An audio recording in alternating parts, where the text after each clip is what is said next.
Salut, ça va bien, j'espère. Moi, je vais super bien par la grâce de Dieu. Bienvenue dans cette parole d'exhortation numéro 17 intitulée Comprendre l'évangile, Jésus-Christ dans la loi. C'est parti.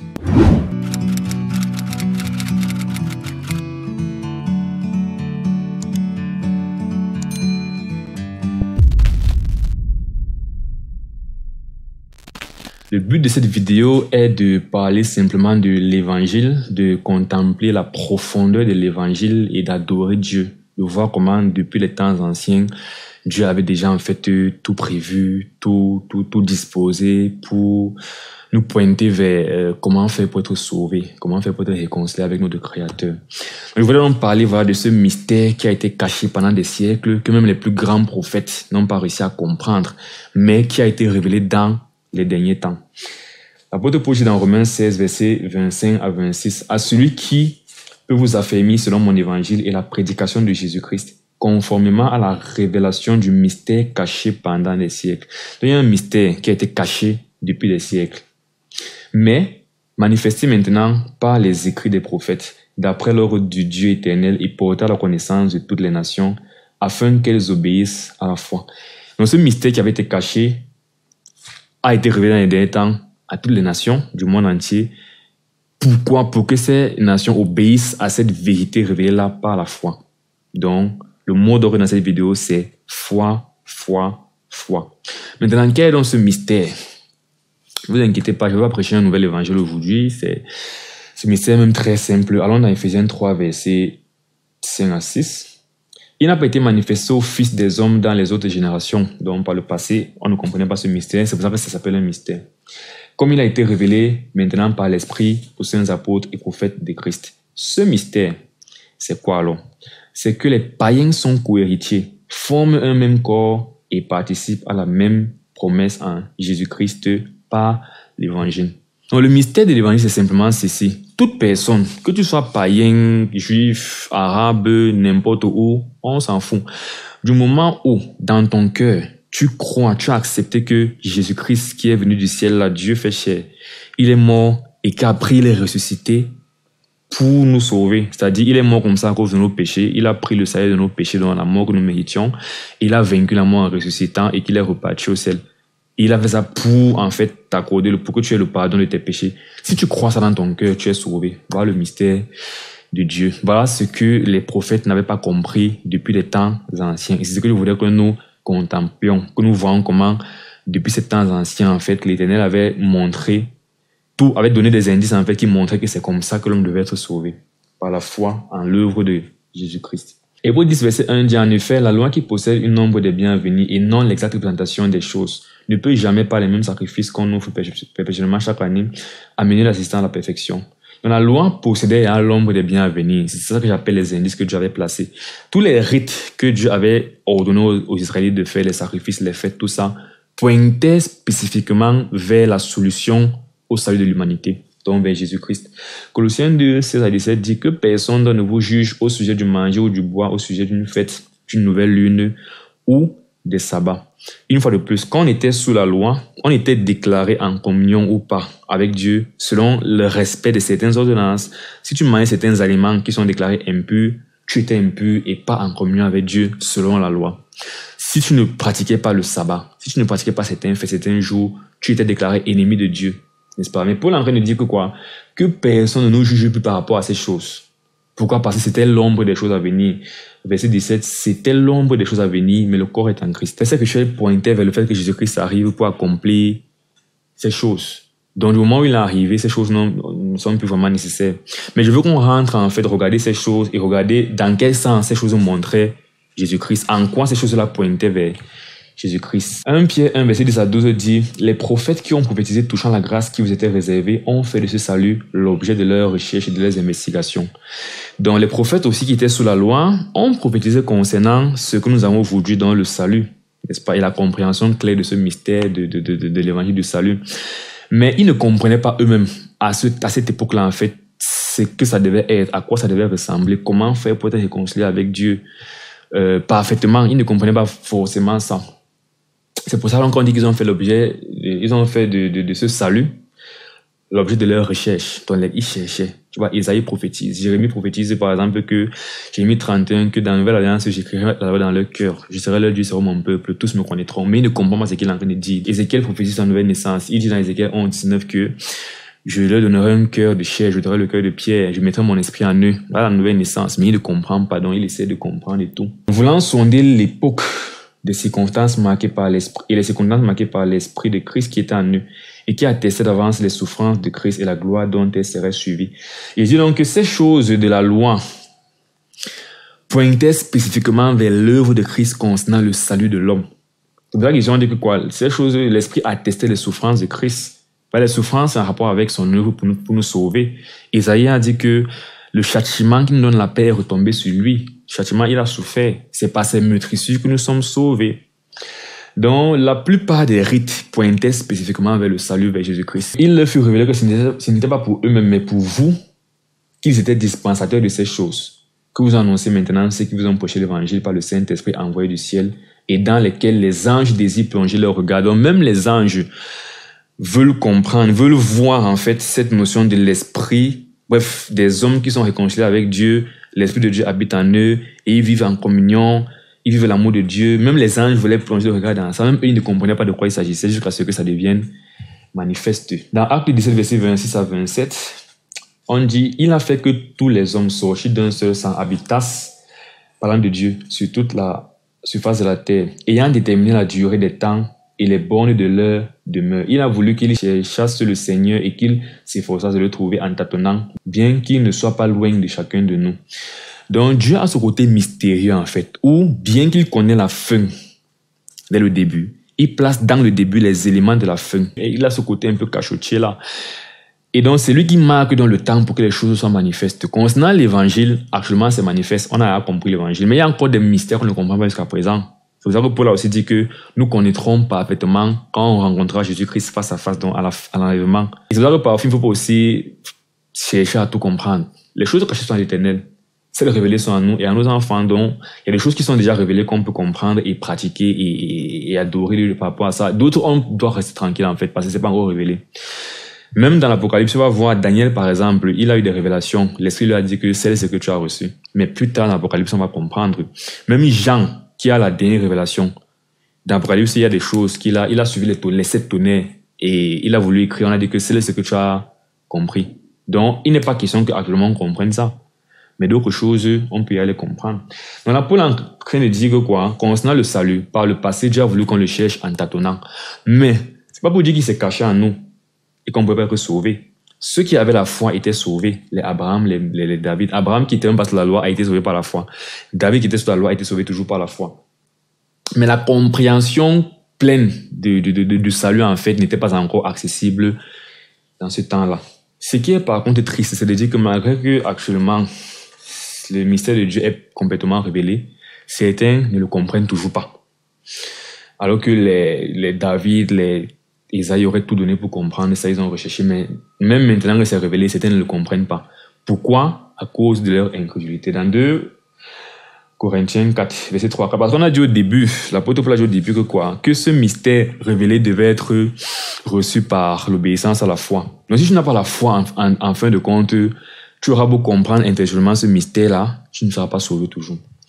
2 Corinthiens 4, 3 à 4, Paul dit, si notre évangile est encore voilé, il est voilé pour ceux qui périssent, pour les incrédules dont le Dieu de ce siècle a aveuglé l'intelligence.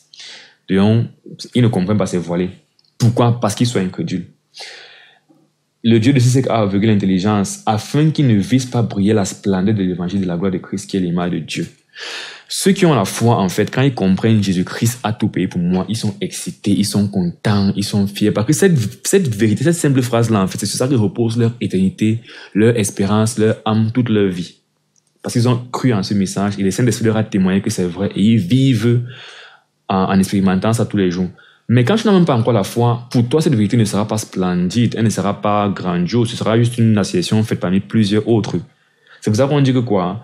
Afin qu'ils ne visent pas briller la splendeur de l'évangile de la gloire de Christ. Pour eux, l'évangile, il n'y a pas de splendeur en ça. Ça les laisse à 37. Ils n'ont pas la foi. Ils sont orgueilleux. Ils ne sont pas humbles pour simplement accepter ça comme ça. Ils veulent d'abord comprendre Dieu. Ils veulent rationaliser ces choses. Ils veulent rationaliser Dieu et parfois même juger Dieu.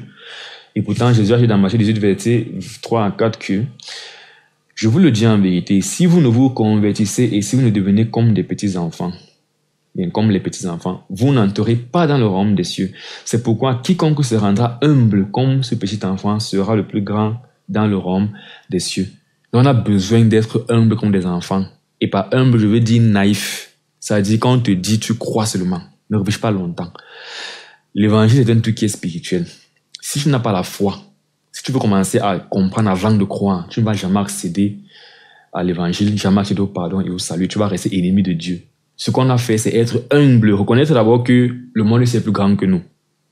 On est arrivé dans le monde et ça existait déjà. Donc, il y a quelqu'un, en fait, qui a créé ce monde et qui nous dit comment les choses se passent. Et ce quelqu'un, c'est Dieu. Donc, quand on reçoit l'évangile, on doit être assez humble pour dire que je ne connais pas grand-chose et c'est même une fois que je suis un pécheur, je me répands, je crois. Et c'est quand tu crois, quand tu as la foi, que le Saint-Esprit en toi va te révéler les voies de Dieu et te faire comprendre ces choses. Mais avant ça, tu vas voir ces choses comme de la folie, malheureusement, et tu vas rester ennemi de Dieu.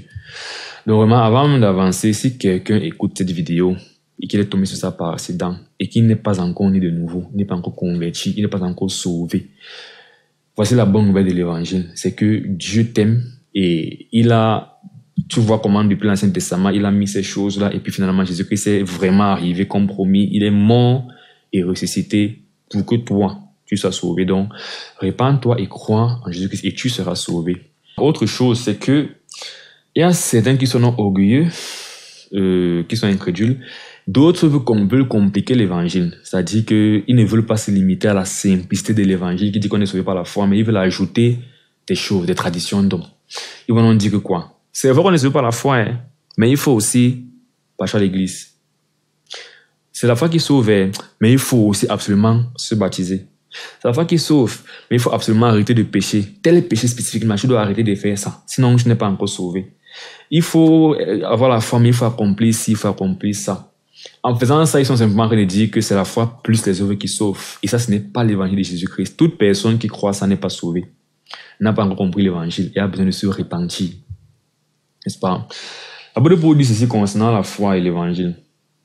C'est soit l'un, tu ne peux pas dire que c'est la foi et les œuvres qui sauvent. C'est soit l'un, soit l'autre.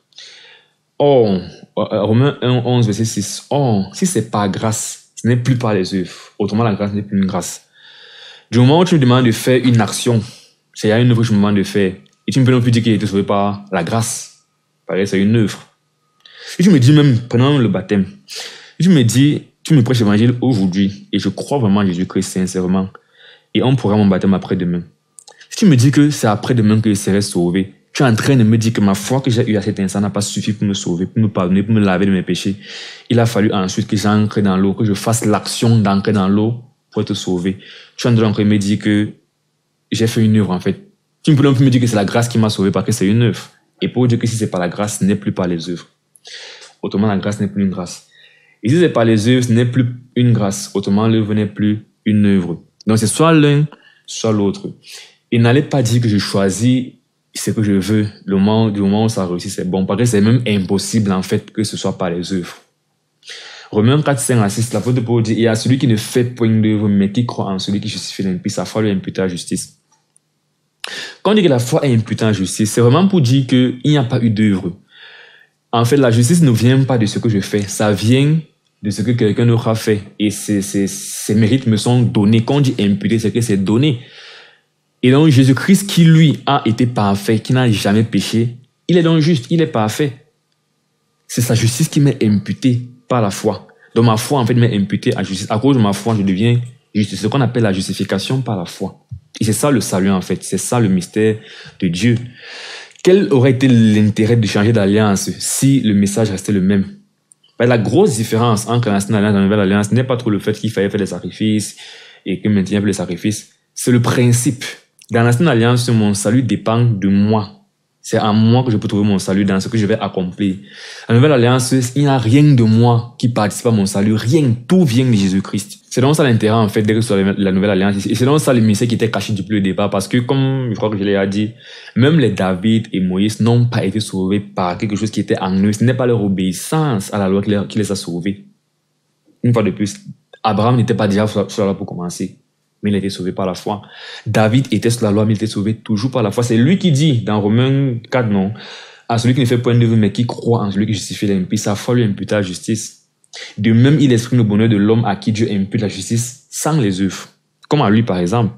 Ce ne sont pas ses œuvres. Il était un gars qui était très plein d'œuvres, qui était droit par rapport à la loi, mais ce n'est pas ça qui l'a sauvé. Parce que si on prend le côté de ces œuvres-là, il a fait des erreurs. Il n'était pas parfait par rapport à ça. Donc finalement, ce qui le sauve, c'est quoi? C'est la foi en Dieu. Romains 3, verset 20. Quand nul ne sera justifié devant lui par les œuvres de la loi, puisque c'est par la loi que vient la connaissance du péché. Donc pour être sur la loi, tu n'as pas besoin de faire les sacrifices, de faire le sabbat. Du moment où tu penses que il y a une action spécifique que il faut faire, que sans la chose là, tu ne peux pas être sauvé, tu es sur la loi en fait. Parce que tu es dans un principe où ta justice vient de ce que tu vas accomplir. Et donc tu as besoin de te repentir et de croire au vrai évangile de Jésus-Christ. Il arrive souvent, c'est vrai, que les gens disent qu'ils ont la foi, qu'ils sont sauvés, qu'ils sont enfants de Dieu, mais après ils vivent, les œuvres ne suivent pas en fait. Ce qu'il faut qu'on comprenne, en plus de la doctrine de la justification par la foi uniquement, c'est la doctrine de la régénération par le Saint-Esprit. Toute personne qui a vraiment eu la foi en Jésus-Christ a le Saint-Esprit qui va transformer son cœur, et le Saint-Esprit avec ce nouveau cœur va la mener à marcher dans la sanctification, et les bons œuvres vont donc suivre. Mais on ne doit jamais confondre ce qui donne vraiment le salut finalement. Ce ne sont pas les œuvres qu'on accomplit. J'ai justement fait 2 vidéos séparées concernant ces 2 doctrines. J'ai fait une vidéo sur la justification, une autre sur la régénération. Donc, peut-être pour davantage comprendre, ça faudra aller voir. Là, je voudrais qu'on passe au vif du sujet de la vidéo présente, qui est donc d'aller dans l'Ancien Testament, en fait, voir Christ et l'Évangile.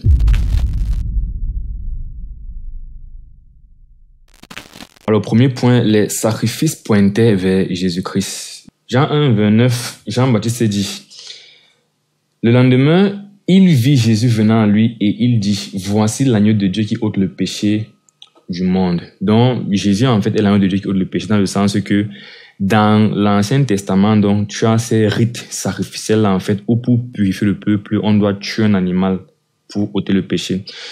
Par exemple, dans Lévitique 16, 15 à 16, puis verset 34, on voit le rite d'expiation annuel du souverain sacrificateur. On dit, il égorgera le bouc expiatoire pour le peuple et il emportera le sang au-delà du voile. Il fera avec le sang comme il a fait avec le sang du taureau. Il en fera l'aspersion sur le propitiatoire et devant le propitiatoire. C'est ainsi qu'il fera l'expiation pour le sanctuaire à cause des impuretés des enfants d'Israël et de toutes les transgressions par lesquelles ils ont péché.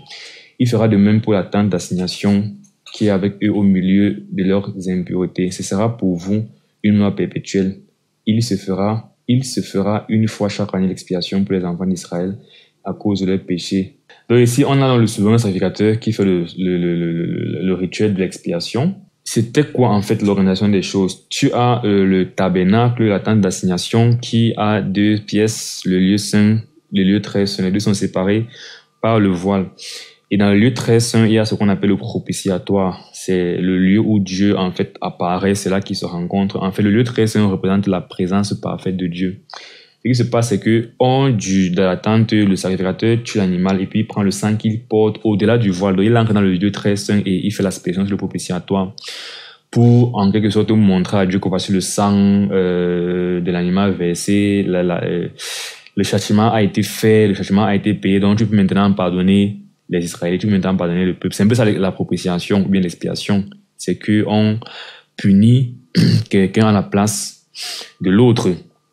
Donc c'est donc celui qu'on punit qu'on appelle le sacrifice expiatoire, bien le bouc émissaire. Et donc Jésus est dans cet agneau-là expiatoire qui a été puni par Dieu à notre place pour que nous puissions recevoir le pardon de nos péchés parce que nos péchés ont déjà été punis en Jésus-Christ. Donc le sacrifice expiatoire, c'est encore ce qu'on peut appeler dans notre terme actuel, dans notre jargon actuel, moderne, un bouc émissaire. Celui qui endosse la responsabilité de nos fautes. Par ce rituel, Dieu montrait déjà que pour que les hommes soient sauvés de leurs péchés, il faut qu'un bouc émissaire paye les conséquences de leurs péchés. Et ce bouc émissaire, c'est Jésus. En dehors de ce rituel de sacrifice pour l'expiation, même quand on lit l'instauration de la Pâque dans Exode 12, on va se rendre compte qu'il y a un agneau qui devait être immolé chaque soir de Pâques. Et cet agneau en fait représente encore Jésus-Christ parce que son sang, n'est-ce pas, avait permis de protéger en fait les Israélites contre le châtiment de Dieu. Puisque l'idée du salut, c'est que quoi? À cause que nous sommes pécheurs, nous méritons le châtiment de Dieu. Et donc, quand Jésus-Christ vient nous sauver, c'est qu'il prend le châtiment à notre place. Donc, c'est ce qui s'est passé aussi à la Pâque. C'est que Dieu devait envoyer les châtiments contre les Égyptiens. Et pour que les Israélites ne soient pas en train de souffrir avec les Égyptiens, ils ont immolé l'animal et le sang mis sur le linteau de leur porte les protégeait du châtiment de Dieu. J'ai fait une parole de rotation qui s'intitule Le sens de la Pâque, qu'il faut aller voir pour davantage comprendre la Pâque et Jésus-Christ en profondeur. Il y a aussi le symbole de la Genèse, Genèse 3:21, quand on dit que Dieu fit des vêtements de peau pour couvrir Adam et Ève. Quand ils ont péché, ils se sont rendus compte qu'ils étaient nus, dont la honte. Pour couvrir leur honte, ils ont fait des vêtements avec les feuilles.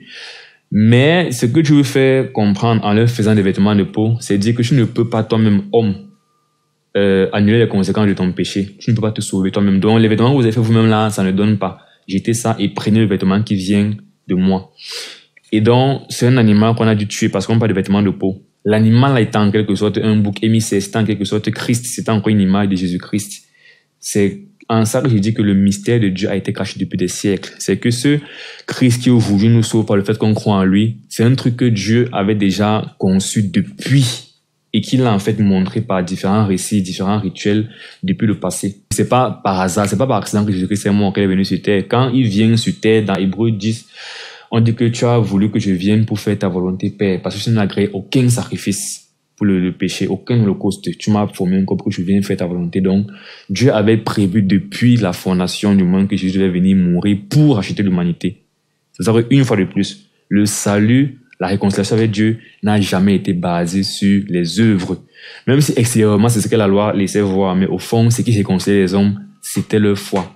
Même Abraham et David, c'est qu'ils lavent leur péché. Ce ne sont pas leurs œuvres, ce ne sont pas leurs sacrifices, c'est le sang de Christ, même si Christ est mort après eux. C'est pour ça que dans Romains 3, l'apôtre Paul dit que Dieu avait laissé les péchés impunis au temps de sa patience. Donc tous les gens qui ont péché avant Jésus-Christ, mais qui ont eu la foi en Christ, ont été sauvés, mais leur péché avait été laissé impuni.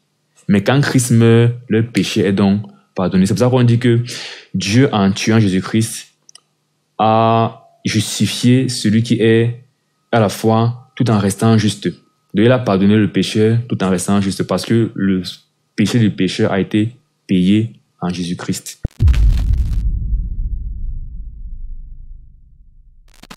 Autre rituel, c'est le système des sacrificateurs qui avait aussi été en quelque sorte, qui a été aussi aboli en fait après, ça n'existe plus. Mais c'était aussi un rituel instauré pour symboliser Christ. En fait, si on prend même toute la tribu de Lévites, d'où sortaient les sacrificateurs, c'est carrément une tribu qui par définition symbolisait déjà Christ. Bon, les chrétiens aussi, mais Christ également.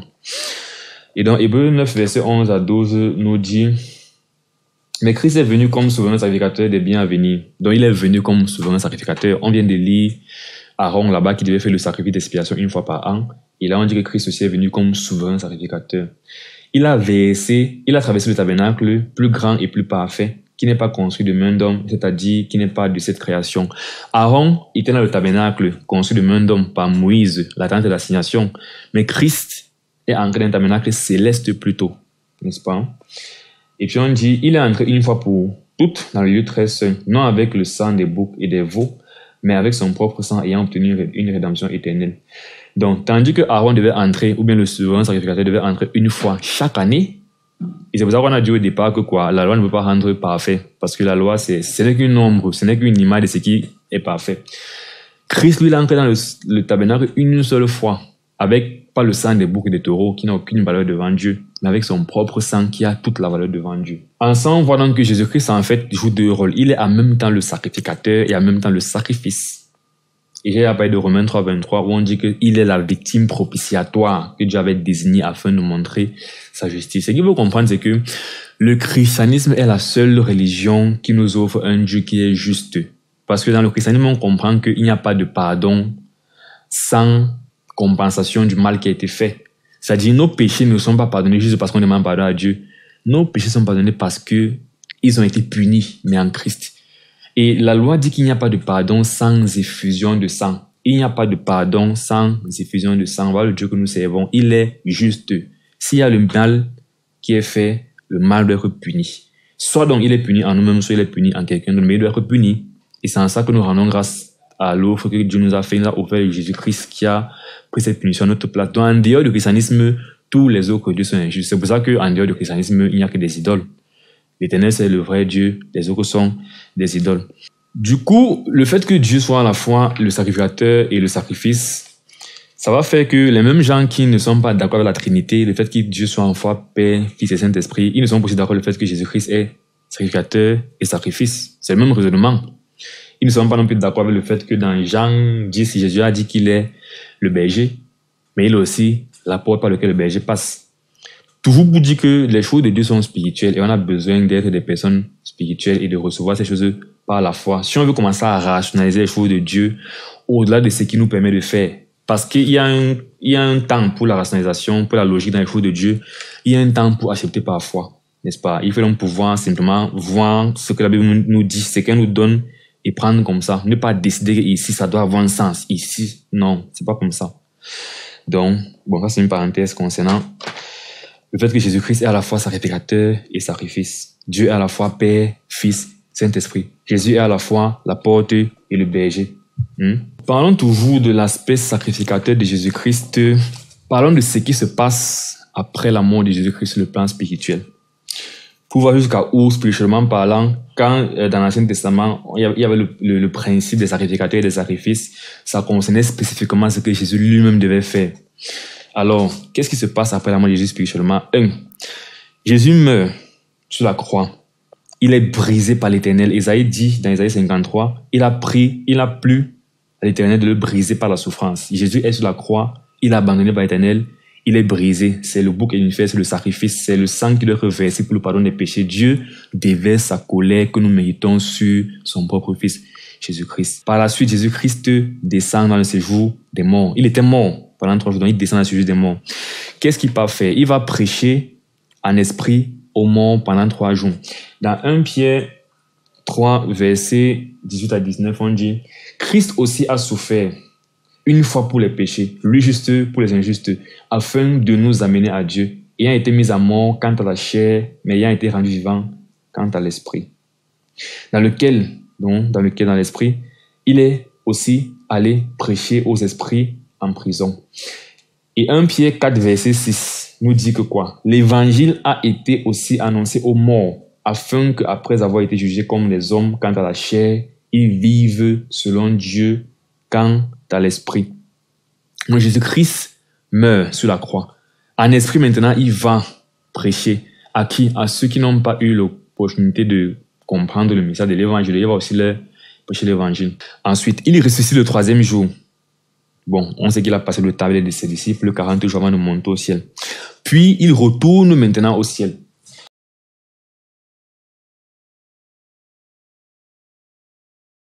On a son retour dans le psaume, du moins, ça c'est ma compréhension du psaume 24. On dit dans le psaume 24, verset 3. Qui pourra monter à la montagne de l'Éternel? Qui s'élèvera jusqu'à son lieu saint? Et la montagne de l'Éternel, cela renvoie en fait au ciel. Qu'on fait Apocalypse. Bref, c'est clair que c'est le ciel. Il faut comprendre la Bible spirituellement parlant. Verset 4. Celui qui a les mains innocentes et le cœur pur, celui qui ne livre pas son âme au mensonge et qui ne jure pas pour tromper. Dans le premier sens, le texte ici va renvoyer à un juste qui craint Dieu et tout, un chrétien, à David même. Mais spirituellement parlant, le texte ici parle de Jésus-Christ. On dit au verset 7. Porte, élevez-vous lento. Pourquoi je le sais clairement que ça parle de Jésus-Christ par la suite, n'est-ce pas? Souvent, pour interpréter la parole de Dieu, tu n'as pas besoin de décider ce qui est symbolique ou pas. Tu as seulement besoin de lire et de voir les évidences et de comprendre que tu ne peux pas interpréter ce que tu viens de lire différemment. Dans la suite, on dit, porte, élevez-vous lento. Donc, on a demandé au départ, qui montera la montagne de l'Éternel, donc qui ira au ciel? On a parlé de celui qui est juste, celui qui est pur. Ça décrit déjà Jésus-Christ. Mais on peut se dire que dans un second sens, ça décrit simplement un juste qui craint Dieu et tout. Mais donc, par la suite, on dit, porte, élevez-vous lento.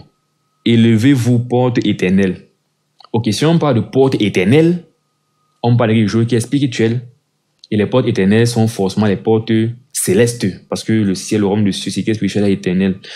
Donc, ici, on a donc l'entrée, en fait, les portes du ciel, en fait. Porte, élevez-vous lento, élevez-vous, porte éternelle. Que le roi de gloire fasse son entrée. Ok, si le roi de gloire, qui qu'il soit, et je dis que c'est Jésus, doit entrer quelque part, et que l'entrée de cet endroit-là, en fait, ce sont les portes éternelles. Donc, forcément, l'endroit en question, c'est le ciel. Logiquement. Ici, c'est le ciel. Bon, continuons d'abord. Qui est ce roi de gloire? Qui est-il? L'Éternel fort et puissant, l'Éternel puissant dans les combats. Simple question. À quel moment l'Éternel a été hors du ciel? Ou bien, qu'est-ce qui peut expliquer que l'Éternel soit hors du ciel? Parce qu'on sait que le Père n'a jamais quitté le trône. Donc, la seule façon de comprendre que l'Éternel est, à un moment donné, été dehors et a besoin d'entrer, c'est de comprendre que quoi? Il a laissé le ciel en forme de Jésus-Christ, il est sorti, il est venu vivre sur terre. Et donc, c'est qu'après sa mort, il a dû rentrer au ciel. C'est ça qu'il dit qu'ici, on a dans son retour au ciel. Le roi de gloire est en train de rentrer au ciel. Porte, élevez vos linteaux, élevez-les, porte éternelle, que le roi de gloire fasse son entrée. Qui est donc ce roi de gloire? L'Éternel des armées. Voilà le roi de gloire. Donc, comme étant dit, après la mort de Jésus-Christ, il descend prêcher aux morts 3 jours, il ressuscite, il passe avec ses disciples, il monte au ciel, il entre au ciel, et puis il va maintenant dans le tabernacle céleste pour faire l'expiation. Comme on a vu dans Hébreux, non, il est entré dans un tabernacle céleste pour verser son sang une fois pour toutes. Et en fin de compte, et finalement, il intercède pour nous à jamais. Et ça, c'est exactement le travail que le sacrificateur faisait. C'est qu'il faisait le sacrifice et il intercédait pour le peuple. Mais c'était dans une image du salut, dans le sens que, une image de Jésus-Christ, en fait, qui devait, en faisant tous ces rituels-là, en fait, nous donner le salut.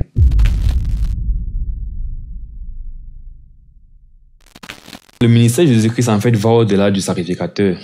Il est sacrificateur, mais il est aussi roi. Dans l'organisation d'Israël, n'est-ce pas, il y avait 2 grandes lignées qui étaient séparées. Et c'était les plus grandes puissances du gouvernement. La lignée royale, qui était de la tribu de Juda, et la lignée sacerdotale, bien la lignée des prêtres, qui est de Lévi. On a Aaron qui a été le premier souverain sacrificateur, et puis on a même Moïse qui était un lévite, et puis on a tous les sacrificateurs, les lévites qui sont de la lignée de Lévi.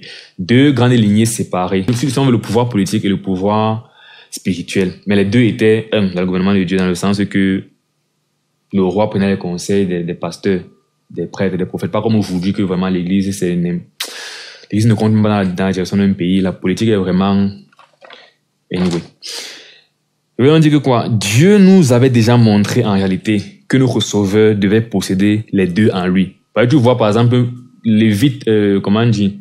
Aaron n'avait que l'aspect prêtre. Et David n'avait que l'aspect roi. David même ne pouvait pas offrir les sacrifices. Il n'était pas prêtre.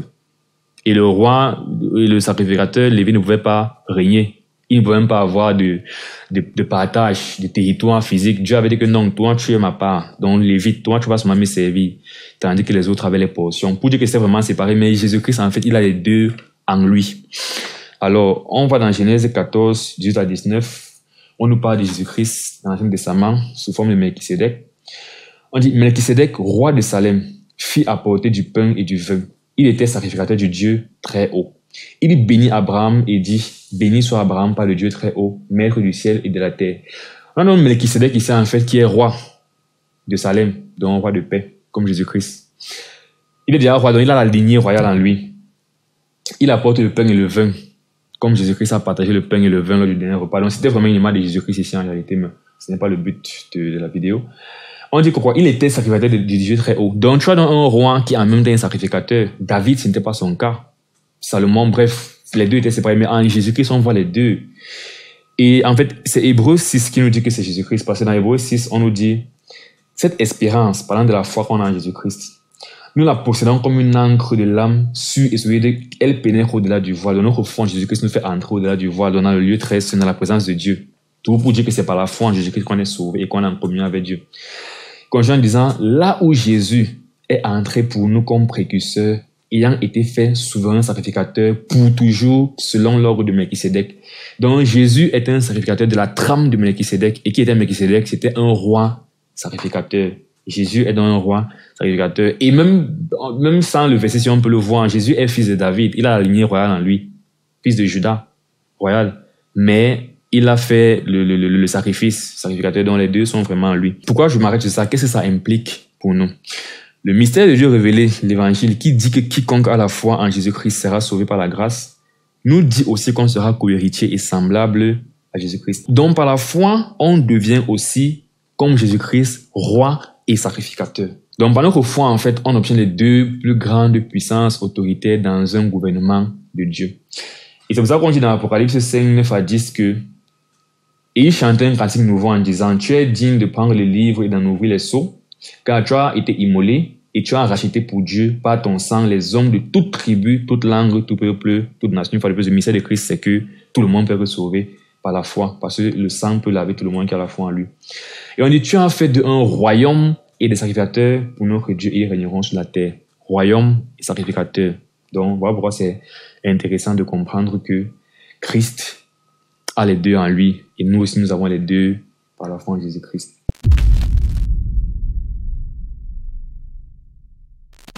Le sabbat, dernière chose importante qu'on va voir dans cette vidéo, qui était une image du salut de l'œuvre de Christ. Dieu, en instaurant le sabbat, instaurait le fait qu'on n'a pas à travailler pour être sauvé, mais que Jésus avait déjà tout fait le travail. On doit seulement croire et on n'a rien à faire en ce qui concerne la question de que faut-il faire pour te sauver. La réponse est aucune œuvre, juste avoir la foi. Puisque le principe du sabbat, c'est que c'est un jour de repos. Alors dans Exode 16, versets 2 à 5, puis verset 26, on dit « Et toute l'assemblée des enfants d'Israël murmura dans le désert contre Moïse et Aaron. Les enfants d'Israël leur dirent, que ne sommes-nous morts par la main de l'Éternel dans le pays d'Égypte, quand nous étions assis près des pots de viande, quand nous mangions du pain à satiété. Car vous nous avez menés dans ce désert pour faire mourir de faim toute cette multitude. » L'Éternel dit à Moïse, « Voici, je ferai pleuvoir pour vous du pain, du haut des cieux. Le peuple sortira et en ramassera jour par jour la quantité nécessaire afin que je le mette à l'épreuve et que je vois s'il marchera ou non selon ma loi. Le 6e jour, lorsqu'ils prépareront ce qu'ils auront apporté, il s'en trouvera le double de ce qu'ils ramassaient jour par jour. Pendant 6 jours, vous en ramasserez. Mais le 7e jour, qui est le sabbat, il n'y en aura point. » Donc, voici où le Seigneur instaure le principe du sabbat. La semaine a 7 jours. Et Dieu leur donne en fait de partir chercher la nourriture, de partir ramasser la nourriture pendant 6 jours. Mais au 6e jour, il leur donne le double. Pourquoi? Parce que il veut que le 6e jour, il se repose. Dans le 6e jour, il pourvoit au 7e jour. Et donc, c'est dans ce repos, l'absence de travail là qu'on appelle le sabbat, qui est justement le reflet de ce qui s'est passé à la création. Dieu a travaillé pendant 6 jours, il a créé le monde en 6 jours. Le 7e jour, il s'est reposé. On dit par la suite, le 7e jour, quelques-uns du peuple sortirent pour en ramasser et ils n'en trouvaient point. Donc vraiment, Dieu a pourvu pour le 7e jour, parce que pour lui, il n'était pas question que les Israélites travaillent le 7e jour à cause du symbole que ça représente, le salut par la foi. L'Éternel dit à Moïse, « Jusqu'à quand refuserez-vous d'observer mes commandements et mes lois? » C'est-à-dire, si Dieu te dit, ne travaille pas, tu ne travailles pas. Tu n'es pas plus dévoué et engagé que Dieu. Dieu t'a dit de ne pas travailler, ne travaille pas. Tu te dis le salut, c'est pas la foi. N'essaie pas d'ajouter une œuvre. N'essaie pas de forcer, de dire qu'au moins ceci avant d'être sauvé d'abord. Comprends, c'est seulement par la foi. Et ça ne plaît pas à Dieu. En tout cas, c'est là pour ça que quelqu'un qui veut se sauver par les œuvres ne va jamais être sauvé, parce que Dieu n'agrée pas nos œuvres. En ce qui concerne la vie éternelle, en ce qui concerne le salut et la perfection, il n'agrée pas nos œuvres, il agrée seulement les œuvres du Christ et le sang de Christ, n'est-ce pas? Donc, il agrée nos œuvres quand on a déjà été lavé par le sang du Christ et qu'on pratique les œuvres qu'il a préparées d'avance pour nous. Mais avant ça, il n'agrée pas nos œuvres. Donc, n'essayons pas de le corrompre et de gagner la justification par nos œuvres. S'il a dit que c'est un jour de repos, on se repose, on ne travaille pas. S'il a dit le salut, c'est par la foi, on ne met aucune œuvre sur ça. Il dit, considérez que l'Éternel vous a donné le sabbat. C'est pourquoi il vous donne au 6e jour de la nourriture pour 2 jours. Que chacun reste à sa place et que personne ne sorte du lieu où il est le 7e jour. Et le peuple se reposa le 7e jour. Donc le sabbat est le 7e jour, comme j'ai déjà dit, parce que Dieu a créé le monde en 6 jours et s'est reposé au 7e. Être sauvé, c'est donc entrer dans ce sabbat de Dieu. En fait, le salut, c'est le repos de Dieu. N'est-ce pas? Quand on dit que le salut, c'est entrer dans cet état de repos dans lequel Dieu est depuis qu'il a fini sa création. Et donc, pour entrer dans cet état de repos-là, on n'a pas à travailler. On ne doit pas travailler. Jésus a déjà fait le travail. Et Jésus a dit dans Matthieu 11, 28 à 29, « Venez à moi, vous tous qui êtes fatigués et chargés, et je vous donnerai du repos. Prenez mon joug sur vous et recevez mes instructions, car je suis doux et humble de cœur, et vous trouverez du repos pour vos âmes. » Toujours des façons de dire que quoi? Moi, en fait, je vais vous accorder le repos. Donc, venez à moi. Mais si vous avez le repos, c'est parce que moi, je travaille à votre place. C'est ce que Jésus est en train de dire. Quand il dit que mon joug est léger, c'est que quoi? Me suivre, en fait, ne demande pas d'effort. Je travaille. Vous avez seulement à croire, à recevoir. Je ne parle pas de la marche chrétienne ici. La marche chrétienne, naturellement, demande les efforts. On doit travailler. On doit que le royaume, c'est pour les violents. Il faut être violent. On ne refuse pas tout ça. Mais quand on parlait d'entrer dans le royaume des cieux, donc d'entrer dans le salut, de recevoir le pardon, là, ça se fait sans les œuvres. C'est facile, c'est léger, c'est juste par la foi. Donc, quand je dis que quoi, venez à moi et je vous donnerai du repos. Comment avoir ce repos? Je dis que c'est par la foi parce que déjà, c'est ce que la parole dit depuis le début. Et puis, Hébreux 4, verset 2 à 4 dit, car cette bonne nouvelle nous a été annoncée aussi bien qu'à eux. Mais la parole qui leur fut annoncée ne leur servit de rien parce qu'elle ne trouva pas la foi chez ceux qui l'entendirent. Pour nous qui avons cru, nous entrons dans le repos. Parce que là, il parle de l'incrédulité des enfants d'Israël dans le désert. Mais c'est toujours des sortes d'enseignements pour nous chrétiens aujourd'hui, dans le sens qu'on doit être des gens qui ont la foi. Et spécifiquement, maintenant que le mystère de Dieu a été révélé clairement, que c'est par la foi en Jésus qu'on est sauvé, on doit avoir la foi en cette vérité. Donc il dit, pour nous qui avons cru, nous entrons dans le repos. Selon qu'il dit, je jurai dans ma colère, ils n'entreront pas dans mon repos. Il dit cela quoique ses œuvres eussent été achevées depuis la création du monde, donc parlant de Dieu. Car il a parlé quelque part ainsi du 7e jour, et Dieu se reposa de toutes ses œuvres le 7e jour. Une fois de plus, le sabbat était une image en fait de cet état de repos dans lequel Dieu est et dans lequel nous sommes. Notre âme est. Il n'y a plus de travail à faire pour mériter le salut, pour mériter la paix ou la réconciliation avec Dieu. Nous sommes réconciliés avec Dieu. Et donc, l'idée de repos dans la partie du sabbat, c'est de dire que quoi? Tu ne travailles pas ton salut. Tu crois et tu entres dans ce repos-là. Qu'est-ce qui arrive à ceux qui veulent forcément travailler le jour du sabbat? Qu'est-ce qui arrive à ceux qui veulent forcément ajouter une œuvre à la foi? Ça énerve Dieu. Ils ne sont pas déjà sauvés pour commencer. Et puis on a un exemple dans Nombre 15, 32 à 36. On dit, comme les enfants d'Israël étaient dans le désert, on trouva un homme qui ramassait du bois le jour du sabbat. Comprenez bien le sens péché de cette histoire-ci. Ceux qui l'avaient trouvé ramassant du bois l'amenèrent à Moïse, à Aaron et à toute l'assemblée parce qu'il était en train de travailler alors qu'il devait se reposer le jour du sabbat. On le mit en prison car ce qu'on devait lui faire n'avait pas été déclaré. L'Éternel dit à Moïse, cet homme sera puni de mort. Toute l'assemblée le lapidera hors du camp. Donc imaginez un peu Dieu. On dit à Dieu qu'on a vu un gars le jour du sabbat en train de travailler alors que tu as interdit ça. Qu'est-ce qu'on fait de lui? Dieu, on le pardonne, on le laisse. Dieu a dit que tout le peuple va le lapider. Cet homme sera puni de mort. Toute l'assemblée le lapidera hors du camp. Toute l'assemblée le fit sortir du camp et le lapida. Il mourut comme l'Éternel l'avait ordonné à Moïse. Pour dire, comprenez un peu l'impact spirituel du sabbat et concernant maintenant l'évangélisation, le salut de nos jours. Quelqu'un qui veut mettre les œuvres peut croire même que c'est une bonne chose. Dieu va être content qu'il est trop zélé. Dieu a dit concernant le salut, pas les œuvres. Si tu vas ajouter les œuvres, c'est ça. Dieu demande qu'on te lapide spirituellement parlant. C'est-à-dire qu'on doit te lapider.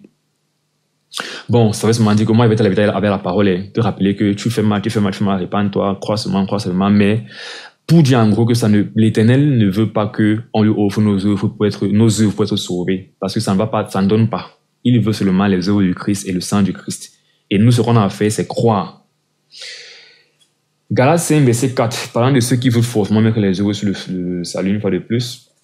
Paul dit, vous êtes séparés de Christ. Vous qui cherchez la justification dans la loi, vous êtes déchus de la grâce. Alors que Jésus-Christ a offert la grâce. Croire pour être sauvé. Il y a la possibilité de, sans les œuvres, être sauvé. Tu dis c'est la foi, et puis tu dis, et les œuvres aussi, déchus de la grâce. Toi qui cherches la justification dans la loi, dans les œuvres. Alors, quelle est mon exhortation? Lorsqu'on parle de l'évangile, une seule personne travaille. Les œuvres d'une seule personne sont agréées, celles de Jésus-Christ. Jésus-Christ en tant que victime propitiatoire, en tant que bouc émissaire, en tant que souverain sacrificateur éternel. Et quiconque va rajouter une quelconque œuvre sur la foi comme condition pour être sauvé est déchu de la grâce. Donc, si c'est ton cas aujourd'hui, que tu pensais qu'il faut absolument faire telle chose spécifique, comme il faut absolument arrêter de faire telle chose, il faut absolument arrêter de faire ça, ou bien participer à ci ou à ça pour être sauvé, c'est que tu es en train de vivre une vie où ton salut en fait dépendait pas seulement sur Christ, mais sur Christ plus tes œuvres. En d'autres termes, sur tes œuvres, parce que je ne peux pas mélanger la foi et les œuvres. Et donc, tu dois te repentir et croire à la bonne nouvelle. La bonne nouvelle, c'est que Tu n'as qu'à croire pour être sauvé. Le salut est gratuit. C'est ce que Paul a dit, non. Le salut est, tous ont péché et sont privés de la gloire et c'est gratuitement qu'ils sont justifiés. Donc, tu n'as rien à faire pour recevoir le salut. Mais une fois de plus, après ton salut, le Seigneur t'appelle à une vie de sanctification. Et le Seigneur même va te donner les outils, le Saint-Esprit, n'est-ce pas, pour t'aider à marcher comme il veut que tu marches. Et quand tu vas tomber, il va te discipliner, il va te frapper. Mais à la base, pourquoi es-tu sauvé? Parce que Christ a gardé la loi, parce que Christ est mort, a versé le sang, et tu as cru en ce Christ-là. En bon entendeur, salut. Sur ce, je te souhaite de bien te porter. On se voit dans une prochaine parole d'exhortation. Que je te bénisse. Ciao. La volonté du Père, c'est la foi pour la vie éternelle. Et après, les œuvres parfont la foi. Que demande le Père? Les œuvres parfont la foi. Que demande le Père? Que dois-je faire pour être sauvé? Juste croire, je n'y crois pas, c'est trop facile. Hey, dans sa parole, le Père Céleste nous dit sa volonté.